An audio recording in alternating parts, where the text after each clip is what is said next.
Hello everyone! Welcome back to my channel. Today we are going to make some Snickerdoodle sugar cookies. So please remember to comment, like, and subscribe. So yeah, let's get started. So the first ingredients we will be needing, using this old cookbook. Nothing is sponsored, by the way. It's just an old cookbook from my grandpa's house. We are going to mix together 1 cup of soft shortening, 1 1/2 cups of sugar, and 2 eggs. And we must mix these together thoroughly. And open up and add the shortening. Shortening is not as good for you as butter. That's why it's not as good as butter for you. Good shortening. I think shortening is worse for you than butter is. But this is a very old cookbook, and it's from the 50s, so they used a lot of these sorts of things. Shortening also is really gross, but like it makes cookies taste good, so wow. It's 1 cup of shortening.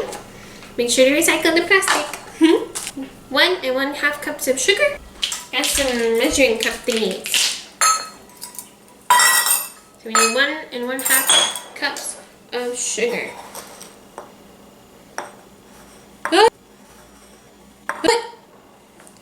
We've already made a mess. You know what? Watch this. Watch this. I can improvise. Whoa. Okay, 1 cup, right? 1 1/2 cups of sugar. Oh, honey, honey. I'm not darling, good, but you be sugar, sugar. And a little extra for a little extra sweetness. To whack. And we need 2 Eggos. Not 2 Eggo waffles. 2 free-range eggs. Are these free-range? These are cage-free. I told my mom to buy free-range. They're expensive, I guess. But try to always get the best eggs for our chickens. 1. How many eggs? 2 Eggos. Not the waffles. 2 eggs. Now I'm gonna get our handy dandy vintage blender and whip it all together. Someday I'll get a better blender than one from the 1950s or 70s or whenever this was from.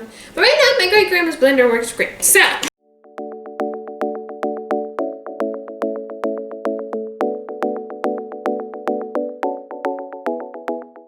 now it says we must sift together and stir in 2 3/4 cups of flour, 2 teaspoons of cream of tartar, 1 teaspoon of baking soda, and 1/2 teaspoon of salt. Yes.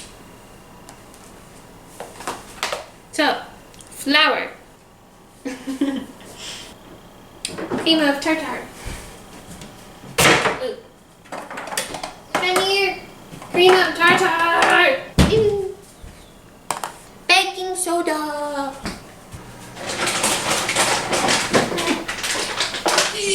My parents get the big bag from Costco for some reason. I don't know. We don't even. It says you can use it for swimming pools. We don't even have a swimming pool. We just have a lot of baking soda. And you also need salt. I forgot to say that. And now, once we got all the ingredients in the sifter, we're gonna sift it all together. Sift, sift, sift, sift, sift, sift, sift, sift, sift, sift, sift, sift, sift. This sifter's old. All my stuff is old. And then we're gonna stir in this stuff with this stuff. So yeah, just gonna add it gradually.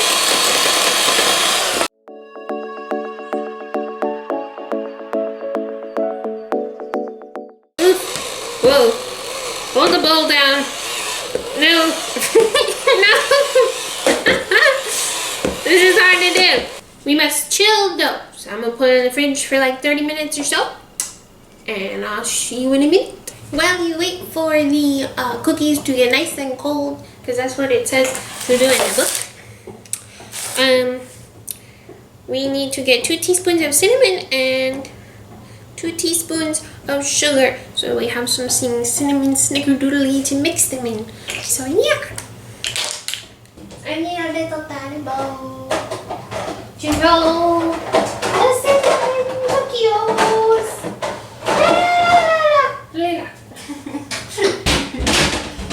It should do. Okay. 2 teaspoons of sugar. You got 1 teaspoon, 2 teaspoons,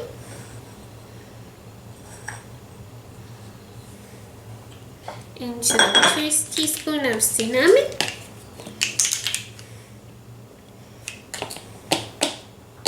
This is unfortunate. Watch this. Whoa! Teaspoon of cinnamon.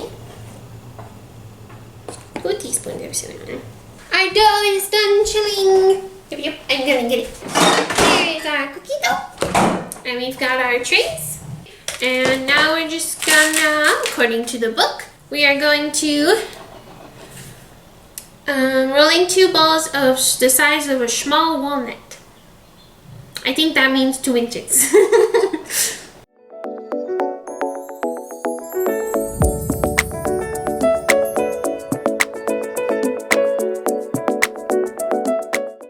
And now we bake them for 400 degrees.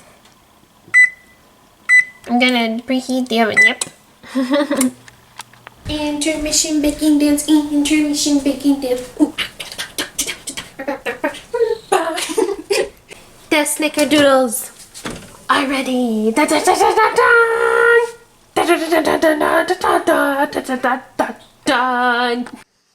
These cookies are really good. Anyway, guys, please remember to comment, like, and subscribe. And I'll see you all later. And I hope you enjoyed today's video. And yeah, bye, guys.